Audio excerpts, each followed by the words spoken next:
ESPN Truehoop. We are back to Rush Hour Report, baby. Out of way. What's Hawks, good? well, we're starting off with a Hawks loss. They got blown out. We got blown out. What'd you Ugly. see from the three-point line? What'd you see just intensity-wise from the Hawks? Yeah, tonight? Both of those things right there were not apparent at all. They looked like they did not want to play tonight. Late assignments. Just as far as guarding the three-point line, period, they did a terrible job because I think Miami came to the game knowing that this team likes to pack the paint, and the best way to open that up is make three-point shots. And when you're making shots, you look good. They look pretty much unstoppable tonight. And Miami's only like, 16th, 17th ranked in the league as far as three-point shooting percentage where they're ranked. Tonight, they looked like they were number one. So definitely a tough loss for Atlanta. They did not look interested at all, and it's not a good way to start the second half of the season. When you have teams like Toronto and Boston battling out like they did tonight, they looked really good, very competitive, and looked like they were contenders. But here we have a blowout situation.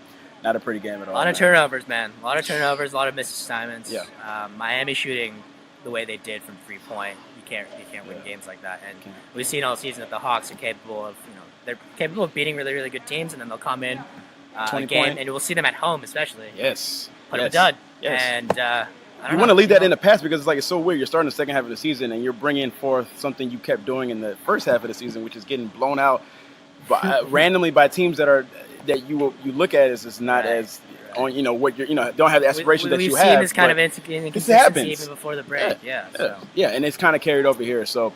Not the kind of way you want to start the second half of the season. Dennis Schroeder was obviously out, but still, you still have to show up and play. Yeah, he does. Delaney was not able to make the right reads in this game. But if it's any consolation, though, we did talk to Dion Waiters and Hassan Whiteside about what they thought about the flat Earth theory. Please check out those videos below. They're probably somewhere down there. Yes, check them out. They're pretty fun. They're pretty funny. You guys will be pleased with what you hear. It's hilarious though. But we'll be back here Wednesday night against play the Orlando tomorrow night. Look out for that one. That's a big second night of a back-to-back game. Hopefully, and we'll be back here Wednesday night versus the Mavericks. Peace.